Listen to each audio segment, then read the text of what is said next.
10 amazing facts about Sweden. Sweden मुल्क के बारे में 10 दिलचस्प हकाइक। दोस्तों आज हम आपको इस मुल्क की सैर करवाने जा रहे हैं जहां पर जाना हर पाकिस्तानी और हिंदुस्तानी का भी ख्वाब है। ऐसा मुल्क जहां की आवाम दुनिया में मौजूद तमाम मशहूर तरक्की पजीर ममालिक में सबसे ज्यादा खुशहाली नहीं बल्कि हकीकी मायनों में सबसे ज्यादा आजाद भी है, जहाँ पर हकीकी मायनों में बनी नोए इंसान की कदर की जाती है। अगर मैं झूठ ना बोलूँ तो सिर्फ इंसानों की ही नहीं बल्कि ठीक मायनों में यहाँ पर जानवरों के हकूक का भी ख्याल रखा जाता है। जी हाँ दोस्तों, हम स्कैंडिनेवियन कंट्रीज में मौजूद एक मुल्क स्वीडन की बात कर रहे हैं, जो कि न सिर्फ एक वेलफेयर स्टेट यानी कि एक फलाही रियासत होने की वजह से मशहूर है बल्कि अपनी खूबसूरती की वजह से भी एक लाजवाब मुल्क है। अगर आप एक अच्छे बिजनेसमैन हैं या फिर पाकिस्तान के किसी गवर्नमेंट के महकमे में आपका अच्छा जुगाड़ लगा हुआ है और फिर भी आप स्वीडन घूमने नहीं जानते तो फिर ऐसी कमाई का क्या फायदा। दोस्तों क्या आप जानते हैं कि स्वीडन में नौजवान लड़कियां ज्यादातर अकेली क्यों रहती हैं, और अगर आप बस स्टॉप पर या फिर बस में मौजूद किसी भी लड़की से बात करने की कोशिश करते हैं तो फिर आपके साथ क्या सलूक होता है। यही नहीं बल्कि हम आपको ये भी बताएंगे कि स्वीडिश लड़कियां आंखों में आंखें डालने से क्यों कतराती हैं, और सबसे बढ़ के ये कि स्वीडन में मेहमानों के साथ क्या सलूक किया जाता है जो कि आपकी आंखें खोल देगा। ये सब जानने के लिए टॉक शॉक चैनल की आज की इस वीडियो को आखिर तक जरूर देखें। मजीद जबरदस्त वीडियोस के लिए चैनल को सब्सक्राइब करें और घंटी का आइकॉन भी क्लिक करें ताकि हमारी हर नई वीडियो सबसे पहले आप तक पहुंचे।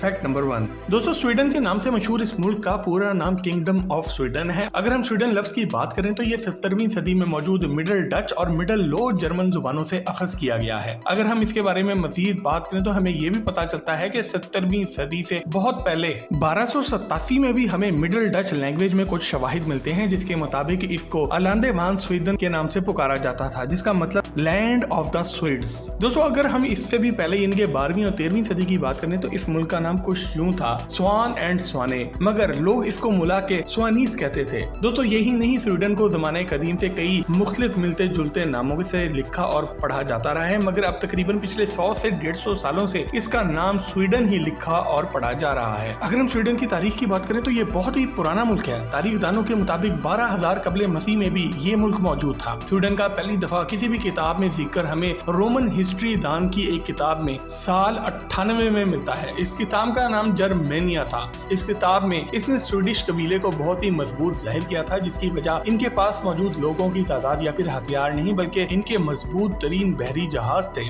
दोस्तों अगर हम इस मुल्क स्वीडन की बात करें कि इसको बाकायदा स्टेट का दर्जा कब दिया गया तो तकरीबन 1280 में किंग मैग्नस लोडिया लुइस ने एक कानून पास किया था, जिसकी वजह से इसकी आवाम को बहुत ही ज्यादा बुनियादी हकूक और बहुत सी मरात भी मिली। यही नहीं, इस बादशाह ने अंधे टैक्स के कानून को भी खत्म करवा दिया था, जिसकी वजह से लोगों से गवर्नमेंट भत्ता लेती रहती थी और उनको इसके बदले कुछ नहीं मिलता था। फैक्ट नंबर 2 दोस्तों, स्वीडन का कुल रकबा 4,50,295 स्क्वायर किलोमीटर है, जो कि इसको दुनिया का रकबे के लिहाज से 55वां सबसे बड़ा मुल्क बनाता है। स्वीडन की कुल आबादी 10 मिलियन यानी कि 1 करोड़ के लगभग है, और सबसे मजे की बात यह है कि इनमें से 23 लाख अफराद ऐसे हैं जो कि दूसरे ममालिक से आए हुए हैं। अगर हम इसको दूसरे लफ्जों में बयान करें तो स्वीडन की कुल आबादी का तीसरा बड़ा हिस्सा उन लोगों से भरा हुआ है जो कि और ममालिक से आए हैं। इसके बावजूद भी स्वीडन की पॉपुलेशन डेंसिटी दूसरे ममालिक से बहुत ज्यादा कम है, और यही वजह है कि यहाँ पर सिर्फ 22 अफराद पर स्क्वायर किलोमीटर में रहते हैं। स्वीडन का जनूबी हिस्सा सबसे ज्यादा आबादी वाला हिस्सा है, जिसका नाम यॉट आइलैंड या फिर सी लैंड है। 31 मई 2022 की एक रिपोर्ट के मुताबिक स्वीडन की कुल आबादी 1,04,81,937 नफूस पर मुश्तमिल है। अगर हम स्वीडन की सालाना आमदन की बात करें तो इसकी सालाना आमदन यानी कि इस मुल्क का सालाना GDP 621.241 बिलियन डॉलर्स है। अगर हम स्वीडिश लोगों की औसतन सालाना इनकम यानी कि पर कैपिटा इनकम की बात करें तो ये 57,978 डॉलर्स है, और अगर आज के करेंसी रेट पे आप इसे कन्वर्ट करें तो ये 1.25 करोड़ रुपए के लगभग बन जाते हैं। अगर हम स्वीडिश करेंसी की बात करें तो इसका नाम स्वीडिश करोना है, और आज 2022 में एक स्वीडिश करोना पाकिस्तानी 20 रुपए के बराबर है। फैक्ट नंबर 3 दोस्तों, स्वीडन 1 जनवरी 1995 को यूरोप का हिस्सा बना, मगर मजेदार बात यह है कि स्वीडन ने आज तक यूरो को यानी कि यूरोपियन मुल्कों में चलने वाली करेंसी यूरो को अपने मुल्क में दाखिल होने नहीं दिया। मतलब कि स्वीडन में यूरो का इस्तेमाल नहीं होता। इससे भी ज्यादा हैरत वाली बात यह है कि स्वीडन मशहूर जमाना नेटो का पार्टनर भी नहीं है। अगर स्वीडन में मौजूद लोगों के बारे में बात की जाए तो वो बहुत ही ज्यादा स्ट्रेट फॉरवर्ड होते हैं। मिसाल के तौर पर हमारे मुल्क पाकिस्तान में जब तक आप किसी मेहमान को 10 दफा कोई चीज खाने के लिए नहीं पूछ लेते तब तक वो खाता नहीं, मगर स्वीडन में ऐसा कुछ नहीं है। वहाँ पर आपसे सिर्फ एक दफा पूछा जाएगा कि काका चाय पीनी है, आपने यस कर दिया तो आपको चाय मिल जाएगी। अगर आपने शर्मा शर्माई में एक दफा भी इनकार कर दिया तो फिर सारा टाइम आपका मेजबान आपके सामने बैठकर चाय पी रहा होगा और आप उसकी शक्ल देखेंगे।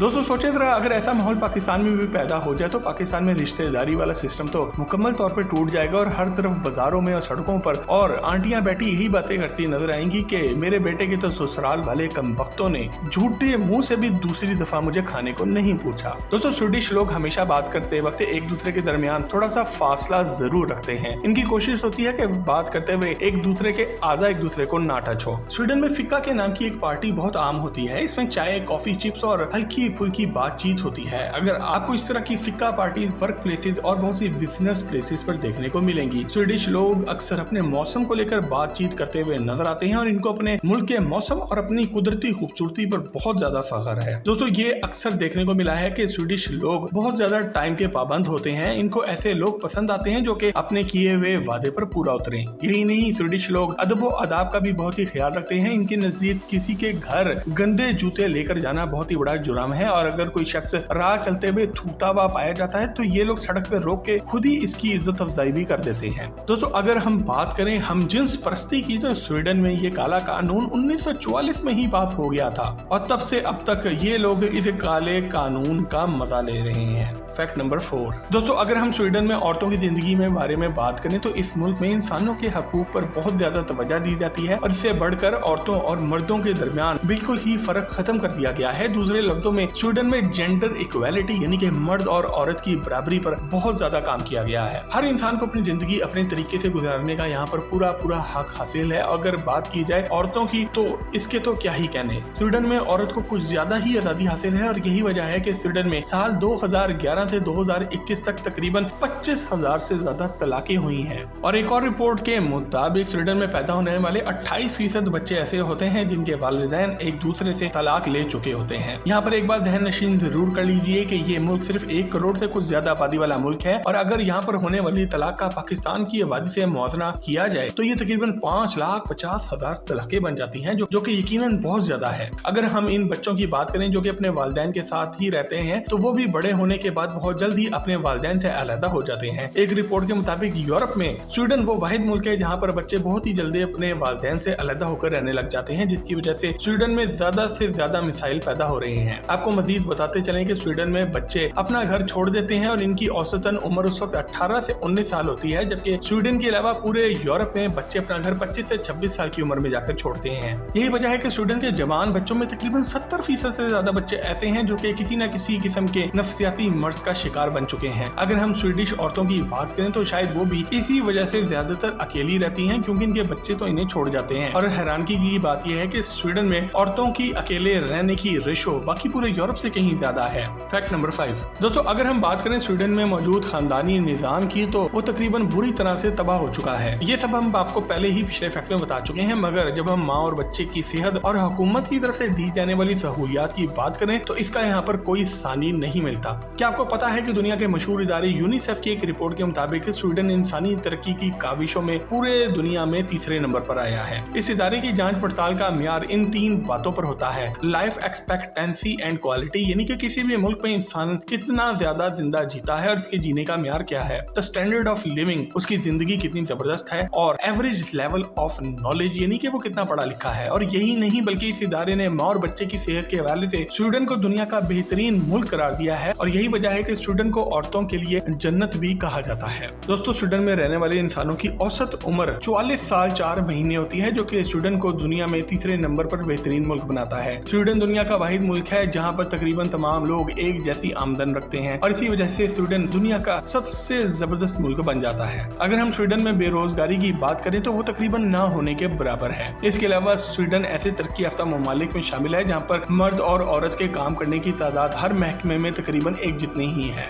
Fact number 6। दोस्तों इस बात में कोई शक नहीं है कि स्वीडन जैसे तरक्की याफ्ता ममालिक में अपनी रवायात को मनाने का रिवाज काफी हद तक खत्म हो गया था, मगर एक तहकीक के मुताबिक साल 1990 से स्वीडन के लोगों के अंदर दोबारा से इन रवायात को मनाने का रुझान बढ़ गया है और ये बहुत शौक से सिर्फ देहाती इलाकों में ही नहीं बल्कि कस्बों और शहरों में भी देखा जा सकता है। स्वीडन के कुछ इलाके गोटलैंड और दारना ऐसे हैं जहाँ पे स्वीडन की रवायात के हवाले से काफी अहम है और यहाँ पर हर एक इवेंट पूरे जोर शोर से मनाया जाता है जिनमें कौमी तराने, गाने और लोक म्यूजिक भी चलाया जाता है। अगर हम मौसम बहार की बात करें तो पूरे स्वीडन में अप्रैल के महीने की आखिरी रात को बॉन फायर्स और मिली नगमे गाकर एक इवेंट को मनाया जाता है। मौसम बहार का ये फेस्टिवल स्वीडन के 2 बड़े शहरों उपसाला और लुंड की यूनिवर्सिटीज में बहुत ज्यादा मनाया जाता है और वहाँ पर स्टूडेंट्स इस त्योहार का बड़ी बेसब्री से इंतजार भी करते हैं। दोस्तों यही नहीं, स्वीडन में एक और त्योहार बड़े जोशो खरोश से मनाया जाता है जिसका नाम है मिडसमर ईव। ये त्योहार साल के सबसे लंबे दिन यानी कि 21 जून को मनाया जाता है। इस त्योहार के मौके पर एक लंबे पोल को फूलों और पत्तियों से सजाया जाता है और फिर इसको एक ग्राउंड में नस्ब करके लड़के और लड़कियां रात भर इसके गिर्द डांस करते हैं। इसके अलावा स्वीडन में मजहबी त्योहार भी मनाए जाते हैं जिनमें Advent day, Saint Lucia's day,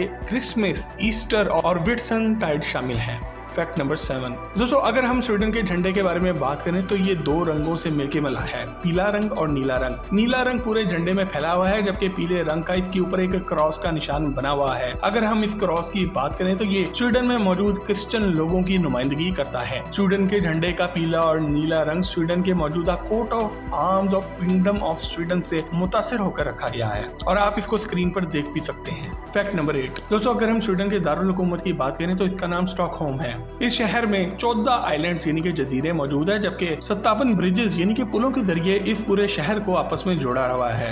अगर हम इस शहर में रहने वाले लोगों की बात करें तो वह ज्यादातर रिलैक्स्ड और फ्रेंडली लोग हैं जो कि एक दूसरे की मदद करते नजर आते हैं। यहाँ के रिहायशी इस शहर में शहर की नीयत से आने वाले लोगों को एक ऐसा माहौल बनाकर देने की कोशिश करते हैं कि इनको ये महसूस ना हो कि वो किसी अजनबी जगह पर आए हुए हैं। अगर हम इस शहर की खास कल्चर की बात करें तो यहाँ पर कोई भी मखसूस कल्चर नहीं है और उसकी बुनियादी वजह यही है कि यहाँ पर मुख्तलिफ इलाकों से आकर लोग आबाद हुए हैं। दोस्तों वैसे तो पूरे स्वीडन में आपको हर जगह सफाई नजर आएगी मगर स्टॉकहोम में आपको दंग कर देने वाली सफाई और तरतीब नजर आएगी। वो टूरिस्ट जो कि खासकर पाकिस्तान, बांग्लादेश और इंडिया जैसे ममालिक से यहाँ पर आते हैं वो तो एक दो दिन डर के मारे वहाँ की सड़कों पर अपने जूते रखते हुए भी घबराते हैं कि कहीं ये गंदी ना हो जाए। खैर ये तो मजाक की बात ही मगर हकीकत में यहाँ पर कुछ ऐसा ही है। यहाँ पर मालिक मकान तो एक तरफ, वो लोग जो रेंट पर रह रहे होते हैं वो भी अपनी जगह का ऐसे ही ख्याल रखते हैं जैसे कि ये अपनी मलकियत है। जी हाँ दोस्तों, वो एक कौम है, दूसरी तरफ हम एक हजूम है। दोस्तों स्वीडन पूरे यूरोप में मौजूद तमाम मुल्कों से ज्यादा महंगा मुल्क भी है। यहाँ पर जगह खरीदना तो दूर की बात, खाली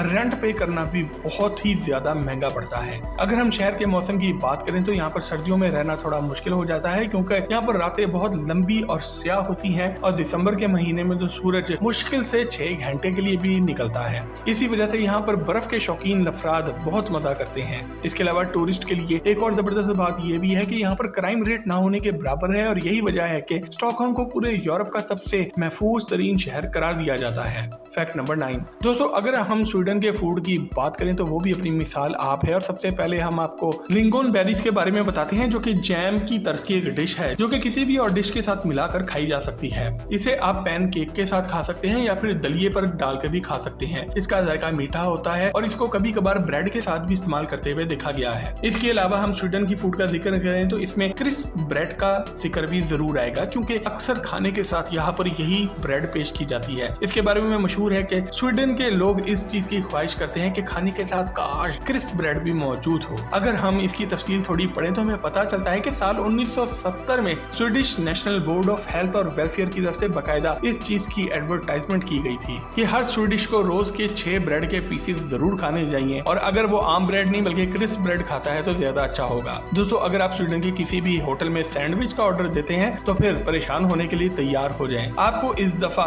एक कवर्ड और रैप्ड सैंडविच नहीं मिलेगा जैसे हमारे ममालिक में मिलता है, राक्स, मोर्गस एंड अदर ओपन सैंडविचेस। जी हाँ दोस्तों, ये नाम है इस सैंडविच का जो कि आपको स्वीडन के होटलों में अक्सर देखने को मिलेगा जो कि सिर्फ और सिर्फ एक स्लाइस पर मुश्तमिल होता है। यानी कि आसान अल्फाज में ये बोलें कि ये सैंडविच सिर्फ एक स्लाइस का बना हुआ होता है। आप इस सैंडविच को स्क्रीन पे भी देख सकते हैं। दोस्तों स्वीडन में ये सैंडविच कोई नई डिश नहीं है बल्कि आपको ये बात जानकर हैरत होगी कि पिछले 1400 सालों से ये यहाँ पर खाई जाने वाली डिश है। और आप दिल पर हाथ रख के बताएं, क्या आप अपने मुल्क और अपने इलाके की कोई ऐसी पुरानी डिश बता सकते हैं जो कि इतने पुराने अरसे से खाई जा रही हो? Fact number 10। दोस्तों स्वीडिश जुबान में एक टर्म है अलमेंस्त्रतन। इसका एक दानिश्वर ने कुछ ऐसे तर्जुमा किया कि ऑल मेंस राइट। इस फिक्रे के मुताबिक कुदरत की तमाम खूबसूरती पर हर मर्द का, हर इंसान का मुकम्मल हक है और वो इसके लिए फ्री है। इसका मतलब ये हुआ कि अगर आप कुदरत की खूबसूरती को देखना चाहते हैं तो स्वीडन जरूर आए। ये टर्म स्वीडन के अंदर टूरिस्ट टूरिज्म से मुतालिक सबसे ज्यादा इस्तेमाल होती है। अगर आपके पास इतना पैसा है कि आप स्वीडन का टूर बर्दाश्त कर सकते हैं तो आप कभी ना कभी यहाँ का टूर जरूर करें। अगर हम स्वीडन में मौजूद जंगलात की बात करें तो यहाँ पर आपको ऐसी सहूलियात मिलती हैं कि आप जंगलात में जाकर न सिर्फ कुदरती खूबसूरती देख सकते हैं बल्कि जंगली जानवरों और खूबसूरत परिंदों का नजारा भी कर सकते हैं। आप स्वीडन के बड़े बड़े शहरों से निकलकर जब छोटे कस्बों का रुख करें तो आपको यहाँ पर वुल्फ इनके भेड़िया और लाइनक्स जैसे जानवर भी देखने को मिल सकते हैं जो कि अपने मुल्क में आपको सिर्फ और सिर्फ किसी चिड़िया घर में ही नजर आएंगे। दोस्तों, स्वीडन के बारे में आज ही अगर आपको वीडियो पसंद आए तो इसे लाइक और शेयर करके अपने दोस्तों के साथ शेयर जरूर करें। मज़ीद जबरदस्त वीडियोस के लिए टॉक शॉप के चैनल को भी सब्सक्राइब जरूर करें।